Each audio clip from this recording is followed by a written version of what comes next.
네, 1월 14일 수요일입니다. 새벽기도 하나님 앞에 올려드리겠습니다. 기도드리십니다. 하나님 감사합니다. 저희들을 사랑하여 주셔서 오늘도 첫 시간 하나님 앞에 드리며 주님과 동행하는 하루가 될 수 있도록 인도하시니 감사합니다.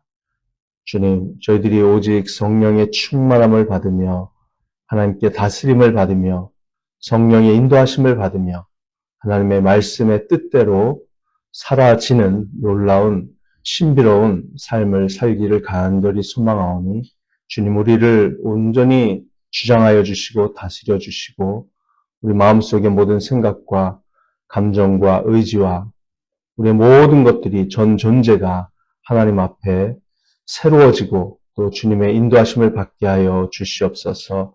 감사하며 예수님 이름으로 기도합니다. 아멘. 자, 이제 오늘 성령의 충만함을 받으라 라는 말씀으로 전하겠습니다. 오늘부터 며칠에 걸쳐서 전할 것 같습니다. 자, 오늘은 18절 말씀만 주로 다루겠지만 앞으로 며칠 동안 이 성령의 충만함을 받으라 라는 말씀은 이제 18절부터 20절까지도 제가 다루도록 하겠습니다. 18절 한 번 더 읽겠습니다. 술에 취하지 마십시오. 거기에는 방탕이 따릅니다. 성령의 충만함을 받으십시오. 자, 에베소서에 5장 18절이 없었다면 에베소서의 가르침이죠. 에베소서의 가르침은 결코 완성될 수 없었다는 것을 알고 계신지요. 이 한 구절이 이 에베소서라는 서신에서 삭제가 된다면 이 책의 모든 내용이 율법주의가 되고 말 것입니다. 이 한 구절이 삭제된다면 에베소서 1장부터 3장까지의 묘사된 위대한 우리의 영적인 신분이 아무리 아름답더라도 또 4장부터 6장에 제시된 그리스도인의 삶의 방식이 아무리 구체적이더라도 우리에게는 여전히 그것을 움직일 수 있는 연료가 없을 것입니다. 성령의 충만이 지속될 때만이 모든 그리스도인의 영적인 자화상과 아름다운 신앙생활의 구체적인 모습이 실제 우리의 삶에서 경험될 수 있을 줄 믿습니다.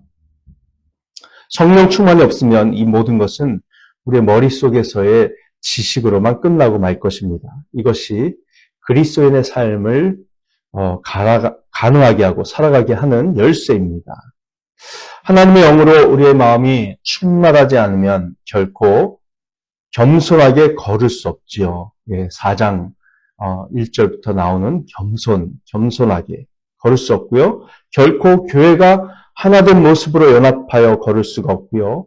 결코 세상과 다르게 살아갈 수 없고 결코 어두운 세상 속에서 빛으로 걸을 수가 없고요. 결코 사랑으로 걸을 수 없고 결코 지혜로 걸을 수 없습니다. 우리는 지혜롭게 살아가라는 그 말씀의 연장선상에서 성령의 충만함을 받으라라는 명령을 받고 있습니다. 성령께서 우리를 온전히 다스리실 때만이 모든 것이 가능해집니다. 그러므로 성령으로 거듭나지 않은 보통의 교양 있는 사람들은 아무리 노력해도 이런 삶을 살 수가 없습니다. 이제 성령으로 충만하다는 것은 무엇을 의미할까요? 많은 사람들이 이것에 대해서 혼란스러워합니다. 어떤 사람들은 성령 충만이랑 뭔가 거룩하고 영적인 힘을 받는다는 뜻이라고 생각해요. 어떤 사람들은 방언을 하면 성령 충만을 경험했다라고 말합니다. 그들은 황홀한 경험을 했다면 성령 충만한 사람이고 황홀한 경험을 한 적이 없다면 성령 충만이 뭔지도 알지 못하는 사람이라고 쉽게 단정을 짓습니다. 다른 한편 어떤 사람들은 에베소서 4장, 5장, 6장의 이 모든 가르침을 살아내기 위해서 매우 금욕적으로 살아갑니다. 그들은 성령 충만을 금욕적인 생활이라고 굳게 믿고 있습니다. 그러면서 그들은 성령님에 대해서는 그냥 존재하시는 분으로만 생각하고 있어요. 그러다 보니 그렇게 금욕적으로 사는 사람들에게는요, 성령님의 존재가 그들의 실제적인 삶에는 거의 영향을 미치지 않는 경우도 있습니다. 그러나 이 둘 다 틀렸습니다. 성령 충만은 금욕적인 것도 아니고 황홀경도 아니며 어느 쪽도 아닙니다. 성령 충만은 매우 심오한 실체이므로 오늘부터 며칠 동안 저희가 최선을 다해서 이해하고자 합니다. 먼저 오늘 말씀에 있는 명령을 다루고 그 다음에 그 19절, 20절 이하에 나오는 그 결과를 살펴보려고 합니다. 성령 충만하라는 명령, 그리고 성령 충만의 결과. 자, 오늘 말씀에 나오는 명령에 대해서 이 명령에 대해서도 몇 번에 걸쳐 살펴볼 것이고 그 다음에 결과를 살펴보도록 하겠습니다. 자, 오늘 읽은 말씀의 명령은 앞에 나오는 명령과 대조를 이루지요. 18절 술에 취하지 마십시오 라는 명령이 나오고요. 그 다음에는 성령의 충만함을 받으십시오. 대조입니다. 우리는 지난 2주일 동안 술에 취하지 말아야 할 이유에 대해 다양하게 생각해 보았습니다. 그런데 제가 오늘 설교를 위해서 술에 취하지 마십시오. 거기에는 방탕이 따릅니다. 라는 이 명령에 대해 매우 중요한 차원을 한 가지 제시하고자 합니다. 사실 바울은 술에 취하면 방탕해진다는 것을 신학적인 관점에서 말을 하고 있는 겁니다. 이 18절에서. 신학적인 관점.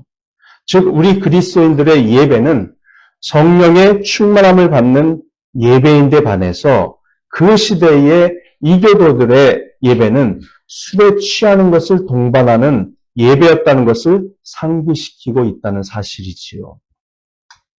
자, 에베소를 비롯한 그 시대의 거의 모든 도시들에는 그리스 신화에 나오는 신들에 대한 예배가 가능하도록 다양한 신전이 세워져 있었습니다. 그리고 이방인들은 자신들의 신과의 영적 교감을 유도하기 위해서 술 취함이라는 방법을 적극적으로 사용했었다는 사실을 우리가 알 필요가 있습니다. 우리 그리스도인들은 하나님을 깊이 만나고 하나님의 뜻대로 살기 위해 성령의 충만함을 반드시 받아야 합니다. 지속적으로요. 그런데 이방인들은 자기들의 신을 만나기 위해 술에 취해야 하고 그 신들의 축복을 받아내기 위해 황홀한 체험을 반드시 해야 하는 것으로 생각하고 있었습니다. 그래서 이 에베소서 5장 18절 말씀 속에는 그러한 신학적인 대조가 암시되어 있다는 것을 기억해야 한다는 것이죠. 자, 에베소 교회 성도들은 모두가 그것을 단번에 이해할 수 있었습니다. 그런 점을 우리도 고려하면서 이 말씀의 시대적, 종교적 배경을 좀 더 제가 자세히 설명해 드리겠습니다. 지금부터 제가 이처럼 술에 취해야만 신들과 깊은 교감할 수 있다고 믿었던 에베소 지역의 사람들과 당시 다른 이방인들이 왜 그런 믿음을 갖게 되었는지 그리스 신화를 가지고 잠시 설명하겠어요. 자, 그리스 신화 속에서 가장 큰 신은 누구죠? 제우스였습니다. 제우스는 크고 강한 신이었습니다. 아무도 제우스를 직접 볼 수 없었습니다. 제우스의 영광 앞에 서면 누구든 즉시 불타버린다고 믿었기 때문입니다. 그런 상황 속에서도 제우스는 자신의 아들이 이 땅에 태어나도록 하기를 원했습니다.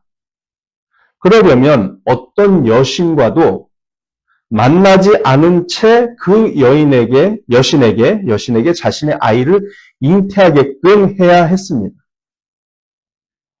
그렇게 제우스는 여신 세멜레를 만나지도 않았는데 그 세멜레에게 자신의 아이를 임신하도록 조치하였습니다. 이 이야기는 마치 하나님 아버지를 모방한 사탄의 위조품처럼 들리지 않아요? 그렇죠? 여신 세멜레는 자궁에 제우스의 아이를 품게 되었습니다. 여신 세멜레는 자신이 아이의 아버지인 제우스를 볼 권리가 있다고 생각했습니다. 그래서 그 여신 세멜레는 제우스의 면전에 나아갔고 그 제우스 앞에서 즉시 불타버렸습니다. 그러나 제우스는 아직 태어나지도 않은 아기의 몸을 불타버린 세멜레의 자궁에서 꺼냈어요. 그리고 그 아기를 자신의 허벅지 속에다 집어넣고 꿰매버렸습니다. 제우스는 그 아기를 자신의 허벅지에 넣은 채 만삭이 될 때까지 품고 다녔고 결국 제우스의 아기는 태어났습니다. 그때 태어난 아기는 역시 신이었고 제우스의 뜻에 따라 지구의 통치자가 될 운명이었습니다. 그런데 그리스 신화에 따르면 이미 지구에는 티탄이라고 불리는 하급 신들이, 낮은 신들이 존재했습니다. 티탄들은 지구의 아들들이었고 그들이 지구를 통치하고 있었습니다. 그 티탄들은 제우스의 아들이 내려와 자신들의 권력을 빼앗으려 한다는 소식을 듣고 크게 분노했습니다. 결국 그 티탄들은 제우스의 아기를 붙잡아 팔과 다리, 사지를 다 찢어가지고 그것을 먹어버리고 말았습니다. 하지만 그런 가운데서도 제우스는 그 아기의 심장은 구해냈습니다. 심장을 구했어요. 아기의 심장. 그리고 제우스는 그 아기의 심장을 삼켰습니다. 그리고 결국 아기를 다시 출산했습니다. 참 황당하고 기묘한 이야기지요. 그것이 그리스 신화의 내용입니다. 제우스가 이렇게 다 죽게 된 아기의 심장을 삼켜서 다시 태어난 아기가 바로 술의 신 디오니소스라고 불렀습니다. 디오니소스, 술의 신. 자, 제우스가 그 아기를 디오니소스라고 부른 거예요. 이 디오니소스라는 이름이 매우 중요한 이유는 고대 바빌론의 신비 종교를 비롯해서 그리스 종교에서도 이 이름이 끊임없이 등장하기 때문입니다. 사실 디오니소스는 그 시대의 사람들에게 굉장히 친숙한 이름이었어요. 그리스 신화에 관한 어떤 책을 읽어도 지금요, 그의 이름이, 디오니소스의 이름이 곳곳에 등장합니다. 그는 지상에서는 가장 높은 신이었습니다. 디오니소스. 이제 제우스는 자신의 아기를 죽이려 했던 지구의 신들인 티탄들에게 분노하여 번개로 그들을 모두 죽였습니다. 그 티탄들은 재로 변했고요. 그 재 속에서 바로 인류가 탄생했습니다. 우리 인간이 이 땅에 태어난 것은 제우스의 아기 디오니소스를 죽이려 했던 티탄들의 죽음의 잔해인 재 속에서였다는 겁니다. 그게 그리스 신화예요. 그리스인들은 디오니소스가 지구를 드디어 지배하게 되었고 여러 종교를 발전시키기 시작했다고 믿었습니다. 디오니소스가 발전시킨 종교는 사람들로 하여금 하늘에 올라가도록 돕는 종교였어요. 불타버린 티탄들의 재 속에서 탄생한 인간들이 신성한 의식을 통해 극도의 경지에 도달할 때 그들이 하늘로 올라갈 수 있다고 그들은 믿었습니다. 그들은 하늘로 올라가 여러 중요한 신들과 교감할 수 있는 경지가 있다고 믿었고요. 그로 인해서 그리스인들은 황홀경과 감정의 고조를 중시하는 종교를 발전시켰던 것이죠. 그래서 그리스인들의 종교에는 격렬한 음악이 있었고요. 이 다음부터 내용이 좀 엽기적인데요. 막 그 성적인 변태를 동반하는 광란의 춤이 있었습니다. 음악과 춤. 그리고 그 모든 행동들이 가능했던 것은 술에 취하였기 때문이었습니다. 그들은 모두 신전에 모여서 음악으로 시작해 막 춤을 추었습니다. 술을 계속 마시며 광란을 이어갔습니다. 그 춤 속에서 무아지경에 빠지고 모두가 황홀한 상태가 되면 그들은 남성의 생식기 부위 일부를 절단하여 약간의 피가 흐르게 하는 의식, 성적으로 변태적인 의식을 행했습니다. 그리고 남성의 생식기를 숭배하는 그런 말을 하면서 기도를 하면서 계속 춤을 추었습니다. 그들은 이런 황홀한 상태를 유지하면서 춤을 추고 술을 마시며 더욱 절정에 이르러서는 신비롭다고 여겨지는 황소, 미리 준비한 황소를 죽여가지고 그 날고기를 핏째 먹었습니다. 마지막으로 그들은 거대한 합창으로 수레신 디오니소스에게 이렇게 외쳤습니다. 오소서 구세주여, 오소서 구세주여. 그런 그 주문을 외쳤습니다. 이것이 그들의 예배의 방식이었어요. 이 이방신들에 대한 예배는 계속되는 음악, 광란의 춤, 황홀경, 열광적인 감정, 성적인 변태 행위 등으로 유명했습니다. 그리고 그 모든 일련의 행위들은 술에 취하는 것으로 인해 가능했던 것이죠. 자, 디오니소스는 포도주의 신이었습니다. 포도주의 신. 바울이 에베소서 5장 18절에서 술에 취하지 마십시오라고 할 때 그 술은 헬라어로 오이노스, 즉 포도주입니다. 알코올 농도가 0.3%에서 2.5% 정도 사이의 포도주가 오이노스였습니다. 이미 발효가 완성된 포도주의 3배에서 최고 20배까지 물을 희석하는 포도주죠. 혹은 포도주를 끓여서 다 알코올 성분은 증발시키고 끈적끈적한 부분만 남기고서 그 끈적한 부분에 10배, 20배의 물을 희석시켜 마시던 것이 오이노스였습니다. 또 다른 오이노스죠. 그런 포도주 오이노스를 마시고 취하려면 몇 시간에서 하루 종일 앉아서 그 연한 포도주를 계속 마셔야 합니다. 그렇게 시간 낭비하면서 취하려고 하지 말라는 것이죠. 그렇게 하루 종일 예배 드린다고 술 취하고 있지 말라는 겁니다. 자, 그리스어에는 아직 발효가 진행되고 있는 새 포도주를 의미하는 단어가 따로 있었죠. 예, 글루코스입니다. 글루코스. 포도당을 의미하는 글루코스. 완전히 발효된 포도주 원액은 독주였는데 그것을 그리스어로는 시케라라고 불렀습니다. 시케라. 일본어는 사케인데 시케라. 자, 디오니소스는 포도주의 신이었어요. 그래서 지구의 가장 큰 신 디오니소스를 섬기는 그리스인, 즉 이방인들은 디오니소스에게 예배를 드릴 때 술에 취하여야 된다고 생각한 것입니다. 그래야만 디오니소스에게까지 올라가서 그와 교감할 수 있다고 믿었던 겁니다. 그들의 예배에서 술에 취하는 것은 예배의 핵심적인 요소였습니다. 그런 술 취함은 참된 종교를 모방한 추잡한 이교도적인 위조품입니다. 위조품. 하나님은 사도 바울을 통해서 이 위조품, 모조품이 아닌 하나님을 예배하는 진짜 예배의 요소를 가르쳐 주신 것입니다. 우리는 포도주로 취하며 예배를 드리지 말아야 하고 오직 성령의 충만함을 받아야 합니다. 아멘. 자, 이것은 단순히 우리 그리스도인들이 술을 마시느냐 안 마시느냐의 문제를 포함해서요.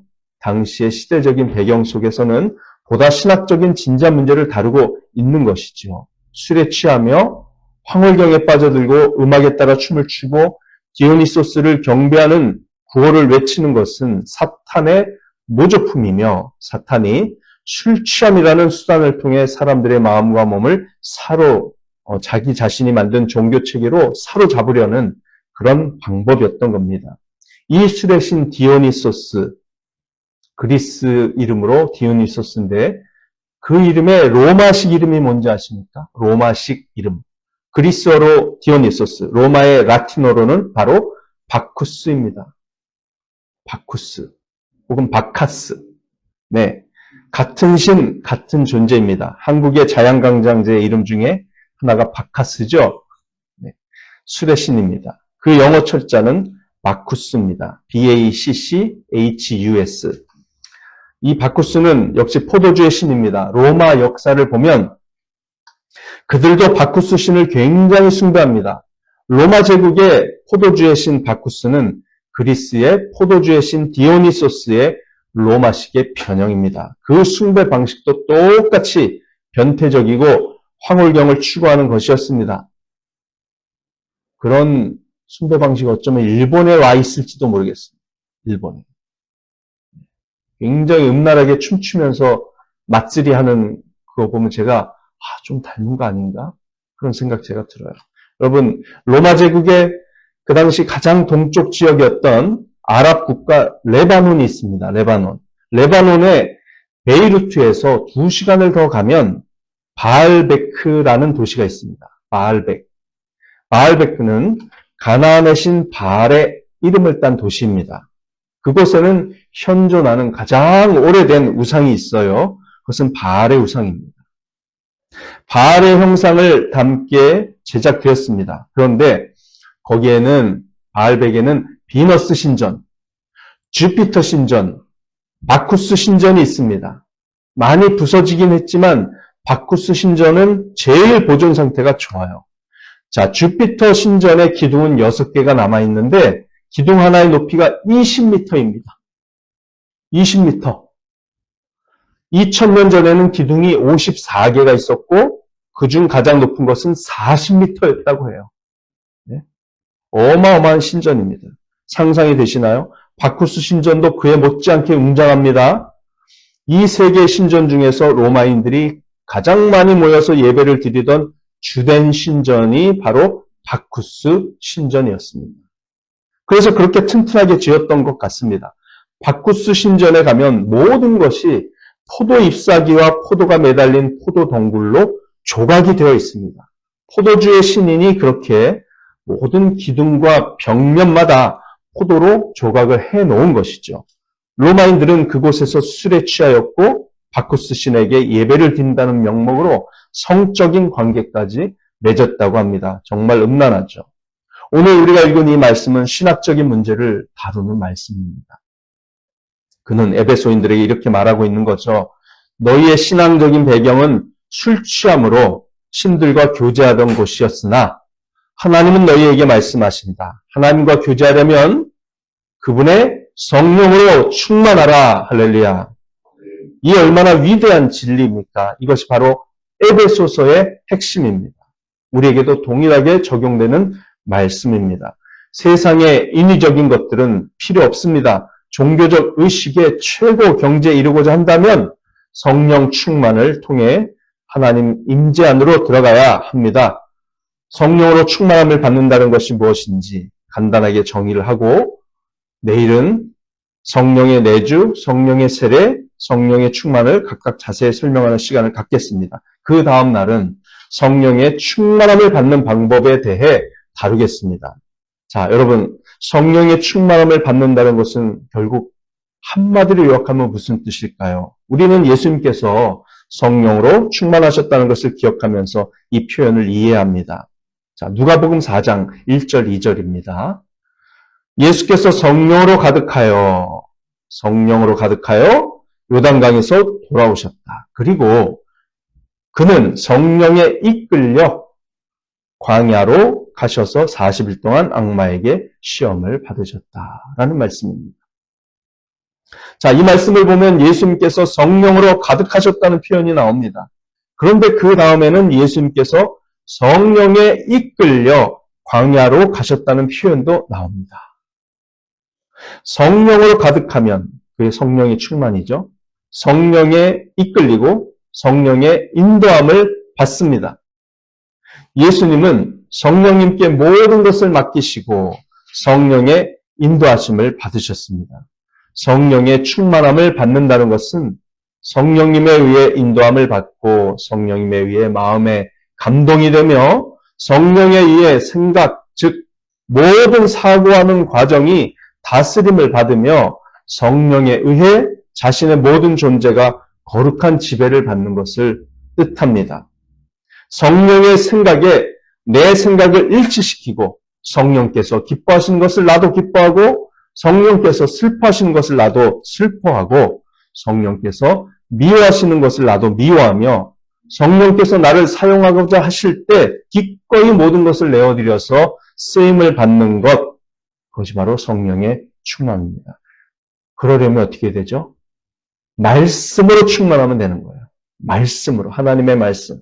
네.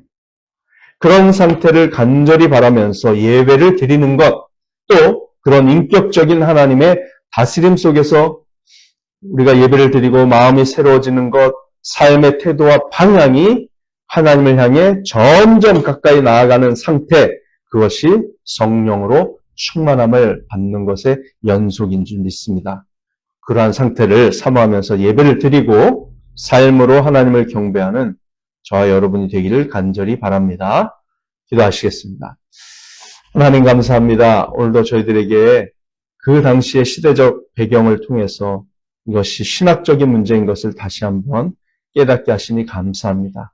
세상의 예배 방식이 아니라 하나님의 예배 방식이 얼마나 인격적이고 아름다운지 저희들이 그리스도인의 삶 속에서 우리의 예배 속에서 날마다 경험하며 나아가게 하시고 아이노머리 교회와 이 땅에 존재하는 모든 예수 그리스도의 교회가 이렇게 성령이 충만하여 주님 앞에 인도함을 받고 주님께 쓰임받아 주님께서 기뻐하시는 선한 목적과 아름다운 구원의 뜻이 이 땅 가운데 힘있게 펼쳐져 가도록 축복하여 주시옵소서. 예수님의 이름으로 기도합니다. 아멘. 네, 사랑과 축복합니다. 복된 하루 되시고 기도하시겠습니다.